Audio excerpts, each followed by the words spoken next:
అనకాపల్లిలో సీఎం చంద్రబాబు పర్యటిస్తున్నారు. స్వర్ణాంధ్ర స్వచ్ఛాంధ్ర కార్యక్రమంలో పాల్గొన్నారు. సీఎం చంద్రబాబు మాట్లాడుతున్నారు. లైవ్ లో చూద్దాం. కార్యక్రమానికి ఆడబిడ్డలు చేసేవాళ్ళు అది చేసినప్పుడు నేను చాలా దిక్కల చూసింది. రోడ్లన్నీ కూడా ఎక్కడికక్కడ మరుగుదొడ్లు మయమైపోయేటివి. నేను ఒకసారి పాదయాత్ర చేసినప్పుడు నేను చూశా, స్వయంగా చూశా. ఆ రోజు నాకు అనిపించింది, నా రాష్ట్రంలో ప్రతి ఒక్కరికి మరుగుదొడ్డి కట్టి మా ఆడబిడ్డల ఆత్మ గౌరవాన్ని కాపాడాలని ఇంటింటికి మరుగుదొడ్డి ఆత్మ గౌరవం పేరుతో ఇచ్చాం. ఇంకా కొందికలు లీవ్ వాళ్ళందరికీ విజ్ఞప్తి చేస్తున్నా, ఈ మరుగుదొడ్లన్నీ కూడా కట్టే పరిస్థితి తీసుకొస్తాం. ఇప్పుడు కొన్ని గ్రామాల్లో, టౌన్స్లో అయితే పర్వాలేదు, కానీ గ్రామాల్లో ఎక్కడికక్కడ సింగిల్ పిట్టు ఒకటి పెట్టుకొని మనం బాత్రూమ్ పోతే అందులో వదిలిపెడుతున్నాం. ఓసారి అది ఫిలప్ అయితే కొన్ని సమస్యలు ఉన్నాయి. దాన్ని ఏ విధంగా తీయాలి, ఎట్లా కన్వర్ట్ చేయాలి, ఏ విధంగా మీకు సహాయం చేయాలనో దానికి కూడా ఒక ప్రోగ్రాం ఇస్తున్నా.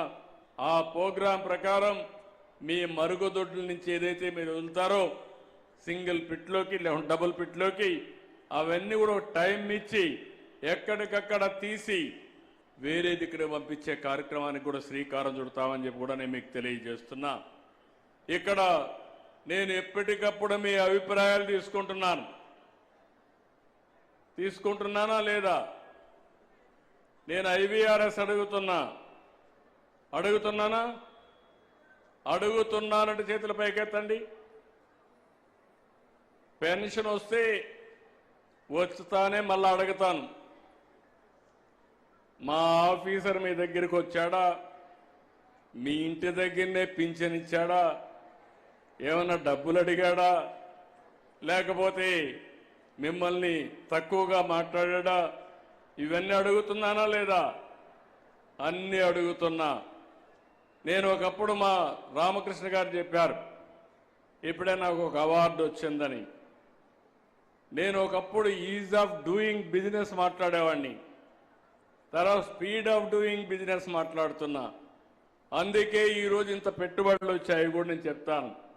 కానీ ఈరోజు నా ఆలోచన, మీరు ఏ ఆఫీసుకు పోయే పని లేకుండా ఏ పని కావాలన్నా మీ ఫోన్ ద్వారా మీ ఇంట్లో మీకు చేసి పెట్టే బాధ్యత నాది. అదే సుపరిపాలన. అందుకే ఇప్పుడు నేను మొన్న కలెక్టర్స్ కాన్ఫరెన్స్లో ఒకటి చెప్పాను. ఆ మాట మీరింటే, నేను చెప్పింది స్పీడ్ ఆఫ్ డూయింగ్ డెలివరింగ్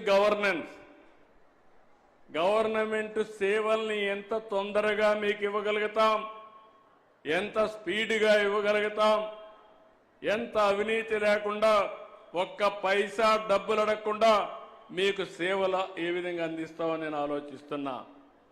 తొందరలోనే మీరు చూస్తారు. నాది ఎప్పుడు కూడా ఉడుంపట్టు, ఒకటి అనుకుంటే దాన్ని సాధించే వరకు వదిలిపెట్టను. తొందరలోనే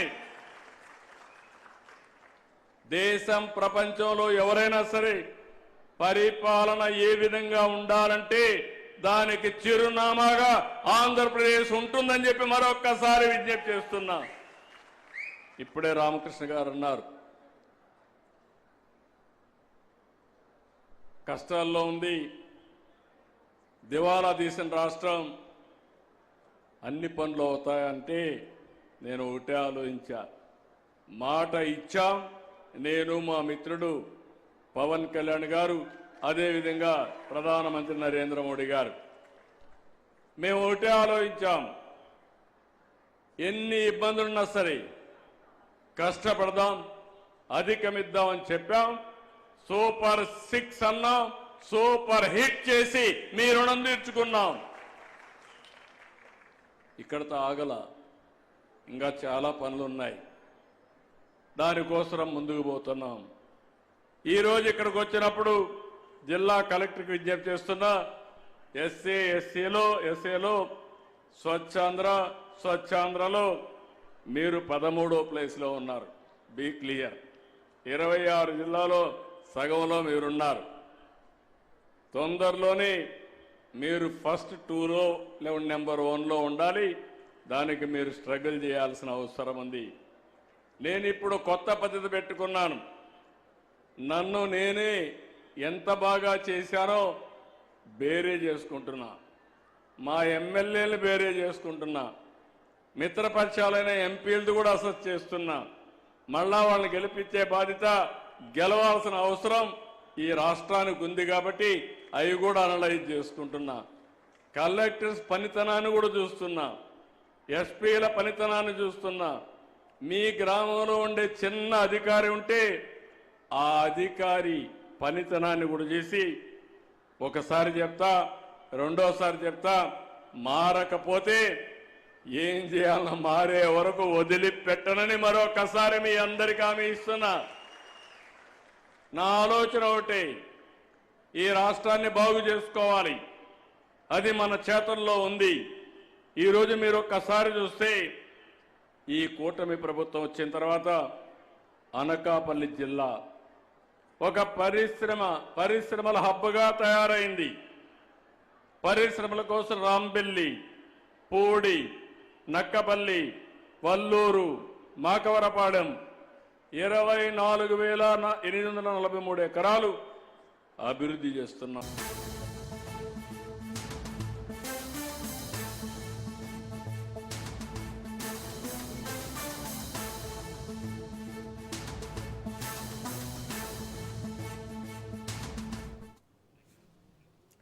కాసేపట్లో హైదరాబాద్ కు మాజీ సీఎం కేసీఆర్ రానున్నారు. 2 రోజుల పాటు హైదరాబాద్ లో ఉండనున్నారు. రేపు మధ్యాహ్నం 2 గంటలకు తెలంగాణ భవన్ లో కేసీఆర్ అధ్యక్షతన బీఆర్ఎస్ఎల్పీ బీఆర్ఎస్ రాష్ట్ర కార్యవర్గ సమావేశం జరగనుంది. కృష్ణా గోదావరి నీటి వాటాపై ప్రధానంగా చర్చ జరగనుంది. సభ్యత్వ నమోదు ప్రక్రియపై నాయకులకు దిశానిర్దేశం చేయనున్నారు కేసీఆర్.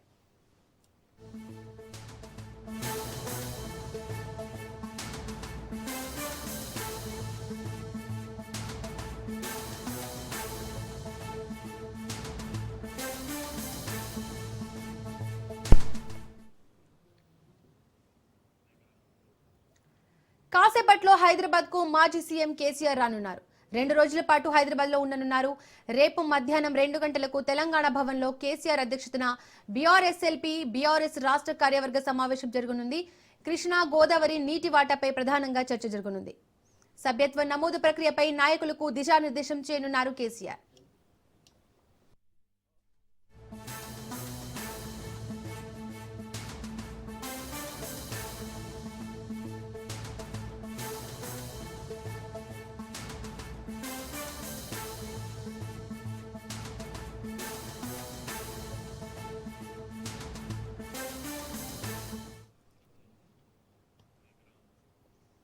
రైట్, ఇదే అంశానికి సంబంధించి మోర్ డీటెయిల్స్ మా ఇన్పుట్ ఎడిటర్ శ్రీకాంత్ అందిస్తారు. శ్రీకాంత్, రేపు మధ్యాహ్నం 2 గంటలకు తెలంగాణ భవన్ లో కేసీఆర్ అధ్యక్షతన బీఆర్ఎస్ఎల్పీ బీఆర్ఎస్ రాష్ట్ర కార్యవర్గ సమావేశం జరగనుంది.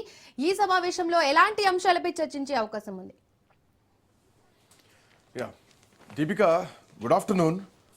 సో ఇప్పుడు కేసీఆర్ అనే పేరు తెలంగాణ రాజకీయాల్లో చాలా గట్టిగా ఒక రీసౌండ్ తోటి వినిపిస్తుందనే చెప్పాలి నిన్నటి నుంచి.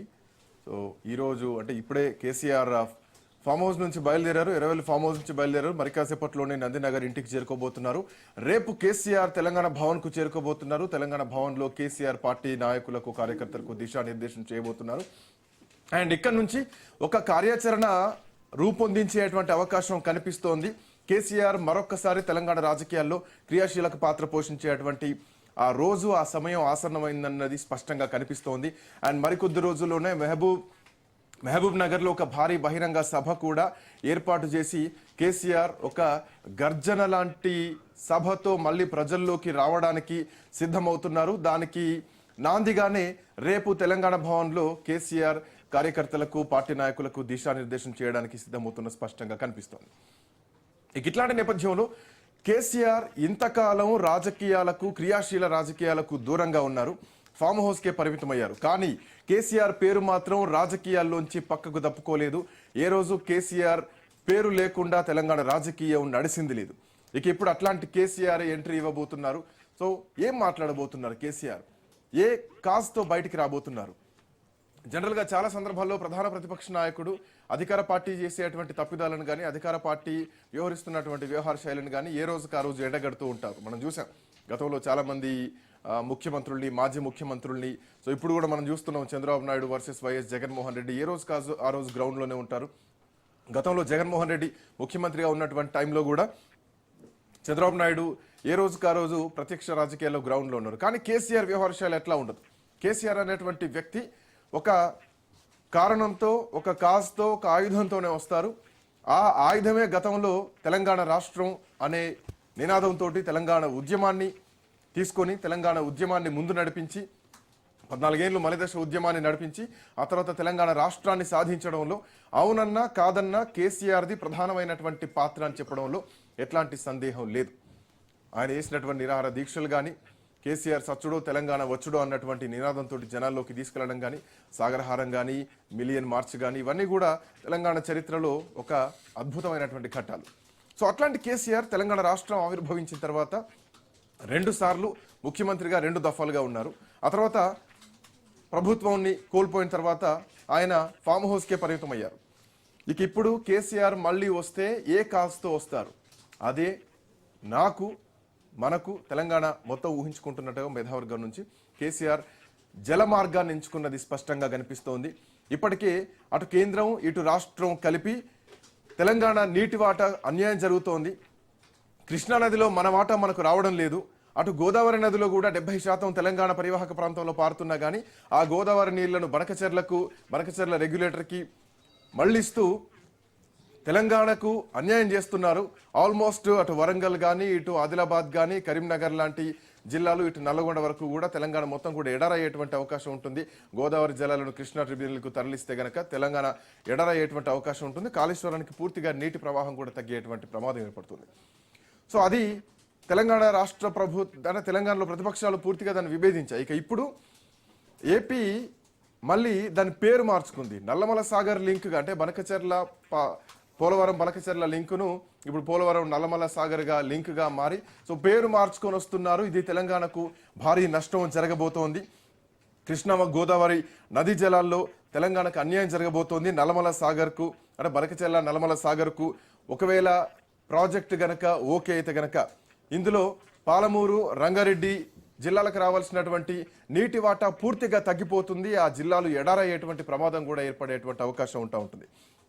కాళేశ్వరంలో ప్రస్తుతానికి 3వ టీఎంసీ కోసం కొట్లాడాల్సినటువంటి పరిస్థితుల్లో ఉన్న నీళ్లను మనం ఆంధ్రప్రదేశ్కు తరలించడానికి అటు కేంద్రం ఇటు రేవంత్ రెడ్డి కలిసి చంద్రబాబు నాయుడుకి ఊడిగం చేస్తున్నారు. రేవంత్ రెడ్డి నీళ్లు తరలిపోతున్నా సైలెంట్గా ఉంటున్నారు. ప్రతిపక్షం మాట్లాడినప్పుడే వీళ్ళు లేస్తున్నారు తప్ప అటువైపు జరిగేటువంటి పనులు కూడా పూర్తిగా జరిగిపోతున్నాయి. ఎగ్జాక్ట్లీ పోలవరం బనకచెర్ల లింకును ఇప్పుడు పోలవరం నల్లమలకు మార్చేసింది. పోలవరం టు బొల్లపల్లి వరకు కూడా ఈ ప్రవాహం ఈ కన్స్ట్రక్షన్ జరుగుతోంది. దీంట్లో ఏపీ పునర్విభజన చట్టంలో ఉన్నటువంటి అవన్నీ అంశాలన్నీ కూడా తుంగలో దొక్కుతుంది. ఆ విభజన హామీలన్నీ తుంగలో తొక్కి ఏపీ తెలంగాణకు రావాల్సినటువంటి నీటి వాటాను దోచుకుపోతుంది అనేది ప్రధానంగా తెలంగాణ నుంచి వినిపిస్తున్నటువంటి వాదన. ఈవెన్ తెలంగాణ ప్రభుత్వంలో కూడా మంత్రులు మాట్లాడుతున్నటువంటి పాయింట్. ఒకవేళ ఈ నల్లమల సాగర్ గనక ఓకే అయితే పోలవరం నుంచి బనకచెర్ల కుడి కాలువ సామర్థ్యం 28,000 క్యూసెక్కులకు ప్రవాహానికి దీని పరిధి పెంచుతున్నారు, విస్తీర్ణం పెంచుతున్నారు. తాడిపొడి కూడా 1000 క్యూసెక్కుల సామర్థ్యాన్ని కాలువను పెంచుతున్నారు. ఆ తర్వాత వీటిని తరలించడానికి ఆంధ్రప్రదేశ్లో ఉన్నటువంటి పల్నాడులో 170 టీఎంసీలతో ఒక రిజర్వాయర్ కడుతున్నారు. అక్కడి నుంచి ఈ నీళ్లను బొల్లపల్లి రిజర్వాయర్కు తరలిస్తారు. అక్కడి నుంచి పోతిరెడ్డిపాడు హెడ్ రెగ్యులేటరీకి తరలిస్తారు. అక్కడి నుంచి బనకచెర్ల క్రాస్ రెగ్యులేటరీకి తరలిస్తారు. సో ఇప్పుడు గోదావరి జలాలు మొత్తం కూడా ఇలా తరలి వెళ్ళిపోతే ఈ ప్రణాళిక మాత్రం ఇదే. సో ఇది గనక ముందడుగు పడితే తెలంగాణకు భారీ నష్టం నీళ్లలో జరుగుతోంది. తెలంగాణ పూర్తిగా, అంటే తెలంగాణ భూభాగంలోంచే 70% నదీ జలాలు పారుతుంటే ఈ రెండు ఇప్పటికే కృష్ణానదిలో రావాల్సినటువంటి వాటాను దక్కించుకోలేకపోతున్నాం. అటు గోదావరి నది పైన మనం ఇప్పటికీ ప్రాజెక్టులు లేవు వాస్తవానికి, ఎక్సెప్ట్ కాళేశ్వరం. సో అవి ఇంకా నిర్మించాల్సినటువంటి ప్రాజెక్టుల విషయంలో కేంద్రంతో మాట్లాడి ఆ ప్రాజెక్టుల నిర్మాణం కోసం ముందడుగు వేయాల్సినటువంటి టైంలో ఏపీ ఇప్పటికే అటు ప్రాజెక్టుల మీద ప్రాజెక్టులు నిర్మాణం చేసుకుంటూ వెళ్తే, ఈ కాలువ సామర్థ్యాలు పెంచుకుంటూ వెళ్తే తెలంగాణకు రావాల్సినటువంటి నీటి వాటా పూర్తిగా తగ్గిపోతుంది అన్నది ప్రధానంగా తెలంగాణ నుంచి వినిపిస్తున్నటువంటి మాట. ఈవెన్ బచావ్ ట్రిబ్యునల్ కానీ బ్రిజేష్ కుమార్ ట్రిబ్యునల్ కానీ చేసినటువంటి కేటాయింపులను ఎట్టి పరిస్థితుల్లో మార్చడానికి వీల్లేదు. తెలంగాణకు రావాల్సినటువంటి 900 టీఎంసీల నీటి వాటాలో కేవలం వాడుకున్నది 299 టీఎంసీలు మాత్రమే. సో అది పూర్తి స్థాయిలో ఇంకా మిగతా టీఎంసీలు కూడా వాడడానికి సరైనటువంటి ప్రాజెక్టులు ప్రాజెక్టుల నిర్మాణాలు కూడా పూర్తి చేయాల్సినటువంటి అవసరం ఉంది. సో ఇట్లాంటి నేపథ్యంలో ఈ ప్రాజెక్టులు గనక నల్లమల ప్రాజెక్టు పోతిరెడ్డిపాడు నల్లమల ప్రాజెక్టు గనక ముందుకు సాగితే పోలవరం పోతిరెడ్డి నల్లమల సాగర్ ప్రాజెక్టు గనక ముందడుగు పడితే ఖచ్చితంగా ఇది తెలంగాణకు భారీ ప్రమాదం జరుగుతుంది. తెలంగాణ నీళ్లు లేక భూములు బీళ్లుగా మారేటువంటి ప్రమాదం కూడా వచ్చేటువంటి పరిస్థితి ఏర్పడుతుంది. సో అట్లాంటి పరిస్థితి రాకుండా ఉండాలంటే రేపటి రోజున గోదావరి బేసిన్లో కూడా ఇట్లాంటి ప్రమాదాలే తలెత్తేటువంటి అవకాశాలు ఉన్నాయి. కాబట్టి సో సాగునీటి హక్కుల కోసం ఖచ్చితంగా పోరాడాల్సినటువంటి అవసరం ఏర్పడ్డది. కాబట్టి సో ఇవన్నిటిని దృష్టి పెట్టుకొని ఒక సరైనటువంటి కాజ్ తోటే కేసీఆర్ రేపటి రోజున తెలంగాణ రాజకీయాల్లో మరొకసారి క్రియాశీలక పాత్ర పోషించడానికి అడుగు ముందుకేస్తున్నారని చెప్పడంలో ఎట్లాంటి సందేహం లేదు. సో ఇంతవరకు హరీష్ రావు కేటీఆర్లను మాత్రమే బీఆర్ఎస్ పార్టీలో మనం ఒక రాజకీయ పరంగా చూస్తే గనక ఇక ఉద్యమ కోణంలో కేసీఆర్ని ఇంకొకసారి చూడడానికి ప్రధానంగా ఇక సమయం ఆసన్నమైంది కనిపిస్తోంది. కేసీఆర్ ఎంచుకున్నటువంటి మార్గం జల మార్గం, అది స్పష్టంగా కనిపిస్తోంది. సో చూడాలి ఇక కేసీఆర్ మార్గానికి కేంద్రం ఎట్లా దిగొస్తుంది. ఎందుకంటే కేసీఆర్ తలుచుకుంటే కేంద్రాన్ని మడలు వంచి చిదంబరంతో అర్ధరాత్రి ప్రకటన ఇప్పించినటువంటి ఆ సందర్భాన్ని మనం గుర్తు చేసుకోవాలి. కేంద్రం మెడలు వంచి తెలంగాణ సాధించడం, కేసీఆర్ని వెంటనే ఆపేయమని చెప్పండి, నిరాహార దీక్ష ఆపేయమండి అని చెప్పేస్తే అక్కడన్నటువంటి రోషయ్య ఇమీడియట్గా ప్రత్యేకమైనటువంటి ఫ్లైట్లో హైదరాబాద్కు వచ్చే లోపే, అంటే రోషయ్య కూడా తెలియదు అసలు ఏం జరుగుతుందో, వెళ్ళి మీరు కేసీఆర్ని నిరాహార దీక్ష ఆపించండి అని చెప్పి రోషయ్య వచ్చేటువంటి లోపే అక్కడ కేంద్రం నుంచి ప్రకటన కూడా రావడం. సో ఇవన్నీ తెలుసు. సో కేసీఆర్ లాంటి ఒక వాయిస్ మళ్ళొకసారి రైజ్ అవుతుందంటే ఖచ్చితంగా తెలంగాణలో ఉన్నటువంటి అధికార పక్షమే కాదు, కేంద్రంలో ఉన్నటువంటి భారతీయ జనతా పార్టీ కూడా ఈ విషయంలో ఖచ్చితంగా ఆచితూచి అడుగులేస్తుందని చెప్పడంలో ఎట్లాంటి సందేహం. బట్ ఏదేమైనా కానీ తెలంగాణలో మరొకసారి కేసీఆర్ని కొత్త కోణంలో ఒక ఉద్యమ కోణంలో చూడబోతున్నాం అని చెప్పడంలో ఎట్లాంటి సందేహం లేదు. రేపు అదే నాంది పడబోతోంది అని స్పష్టంగా చెప్పొచ్చు. Right Srikanth, thank you. BRS సర్పంచ్లను మాజీ మంత్రి హరీష్ రావు సన్మానించారు. ఇచ్చిన హామీలను కాంగ్రెస్ నెరవేర్చలేదని, కాంగ్రెస్ ప్రభుత్వం రైతుల్ని పట్టించుకోవడం లేదన్నారు. సర్పంచ్లు ధైర్యంగా ఉండాలని, రేవంత్ పాలన అంతా దుబారా అంటూ మండిపడ్డారు. తన మనవడి కోసం 100 కోట్లు ఖర్చు చేసిన సీఎం ఎవరైనా ఉన్నారంటే అది రేవంత్ అని ఎద్దేవా చేశారు. ధైర్యం ఉంటే నువ్వు రైతులకు మేలు చేసినోడివి అయితే పెట్టు, కోఆపరేటివ్ ఎలక్షన్ పెట్టు. ఎందుకు నామినేట్ చేసుకుంటున్నావు బిడ్డ? నువ్వు ఎరువులు ఇయ్యలేదు గనుక, రుణమాఫీ చెయ్యలేదు గనుక, రైతు బంధు ఎగ్గొట్టినవు గనుక, బోనస్ ఇయ్యలేదు గనుక, పంటల బీమా చేయలేదు గనుక నీ ఈ బలగొట్టరనే విషయం రేవంత్ రెడ్డికి అర్థమైంది కనుకనే ఇవాళ ఎలక్షన్ పెట్టలేదు. మనం కూడా ప్రజల్లోకి పోదాం. నేను మా సర్పంచ్లను కూడా కోరేది ఒక్కటే, మీరెవ్వరిని భయపడాల్సిన అవసరం లేదు. ఎందుకంటే ఆర్థిక సంఘం డబ్బులు, 15వ ఆర్థిక సంఘం డబ్బులు 85% డబ్బులు ఢిల్లీ నుంచి గల్లీకి డైరెక్ట్ మీ సర్పంచ్ అకౌంట్లోకే వస్తాయి డబ్బులు. మధ్యలో రాష్ట్ర ప్రభుత్వం రోల్ లేదు.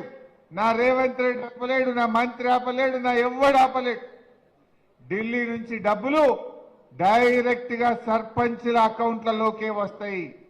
సర్పంచ్ ఎంత పవర్ఫుల్ అంటే ఈ దేశంలో ఎమ్మెల్యేకి చెక్ పవర్ లేదు, మంత్రికి చెక్ పవర్ లేదు, ముఖ్యమంత్రికి చెక్ పవర్ లేదు, ప్రధానమంత్రికి చెక్ పవర్ లేదు.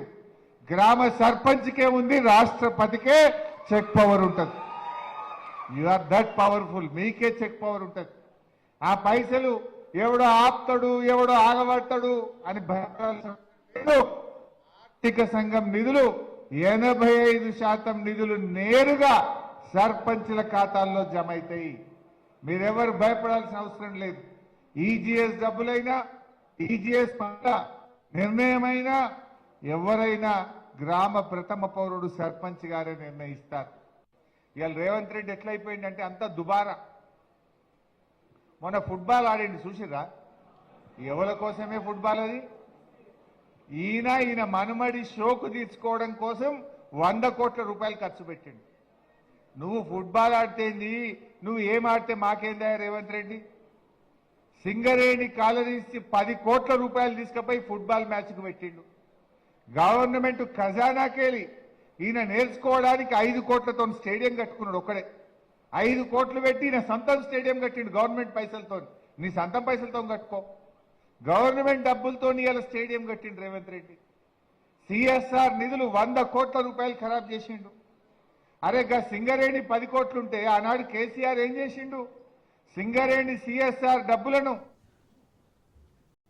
AP deputy CM Pawan Kalyan మరోసారి సంచలన వ్యాఖ్యలు చేశారు. రాష్ట్ర విభజన వల్ల 10 ఏళ్లు నలిగిపోయామన్నారు. తెలుగు జాతి కోసమే తామంతా కూటమిగా ఏర్పడ్డామని తెలిపారు. వైసీపీకి స్ట్రాంగ్ వార్నింగ్ ఇచ్చారు పవన్. బాధ్యత మరిచి ప్రవర్తిస్తే చూస్తూ ఊరుకోమని హెచ్చరించారు. అధికారంలో ఉన్నప్పుడే ఏం చేయలేకపోయారు, ఇప్పుడేం చేశారని ఎద్దేవా చేశారు. గీత దాటి మాట్లాడితే చేతిలో గీతలు లేకుండా అరగదీస్తామన్నారు. అందరికీ యోగి ఆదిత్యనాథ్ లాంటి ట్రీట్మెంట్ కావాలన్నారు పవన్.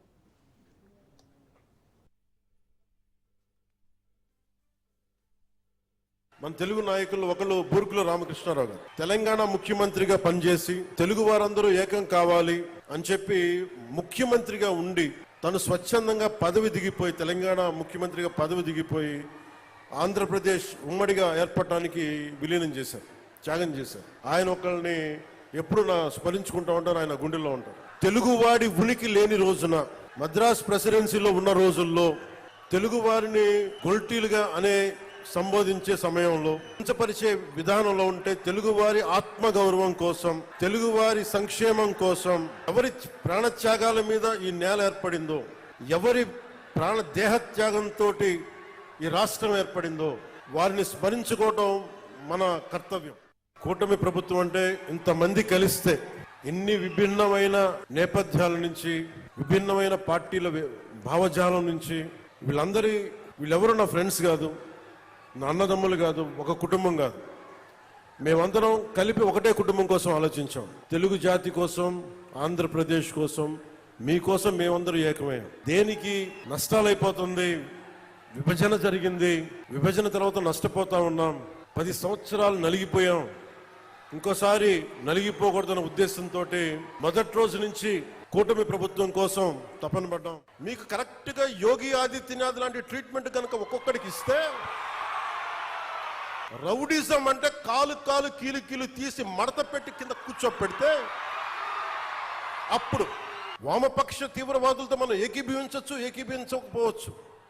అలాంటి బలమైన ఆర్గనైజేషన్నే కకావికలం అయిపోయిన పరిస్థితుల్లో ఉంటే ప్రభుత్వం తలుచుకుంటే, కానీ పోయే ముందు చాలా మంది తాట తీసేస్తానని చెప్తాను, గుర్తుపెట్టుకోండి. ఒళ్ళుపై తెలియకుండా, బాధ్యత లేకుండా అడ్డగోలుగా మేము చేసేస్తాం. ఏదైనా మొత్తం తీసి రోమం తీసి కింద కూర్చోబెడతాం, గుర్తుపెట్టుకోండి. కరీంనగర్ కొండగట్టు ఆంజనేయ స్వామి మీద ఆయన పునర్జన్మనిచ్చిన వ్యక్తి. ఆయనకి అక్కడ దర్శనానికి వెళ్తే ఆంజనేయ స్వామి ఆలయంలో భక్తుల సౌకర్యార్థం 2000 మందికి సరిపడా దీక్ష విరమణ మండపం కావాలి. అక్కడ దీక్ష విరమించి వాళ్ళు టీటీడీకి వెళ్తారు, మీరు కొంత సహకారం ఇవ్వండి అంటే చాలా వెంటనే తీసుకున్నాను. దానికి వచ్చిన తర్వాత 96 గదుల సత్రం నిర్మాణానికి 35 కోట్ల 19 లక్షల వ్యయంతో టీటీడీ బోర్డు ఆమోదం తెలిపింది. ఆంధ్ర డబ్బు మీకెందుకురా అని చెప్పి మాట్లాడుతూ ఉన్నారు. అది చాలా తప్పది. హైందవ ధర్మం ఎక్కడున్నా, భారతదేశం ఎక్కడున్నా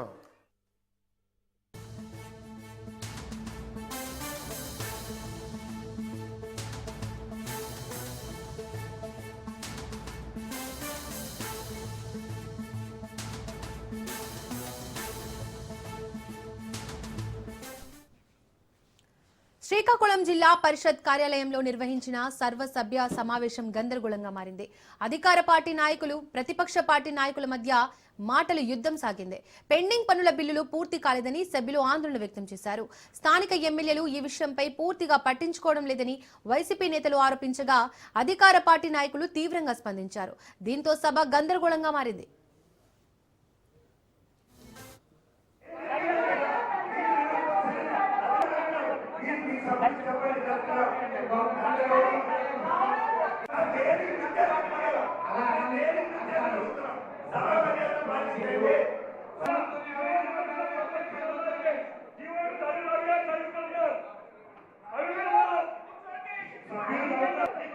చెప్పండి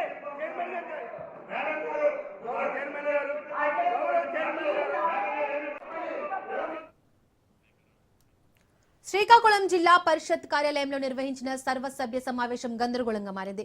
అధికార పార్టీ నాయకులు ప్రతిపక్ష పార్టీ నాయకుల మధ్య మాటల యుద్ధం సాగింది.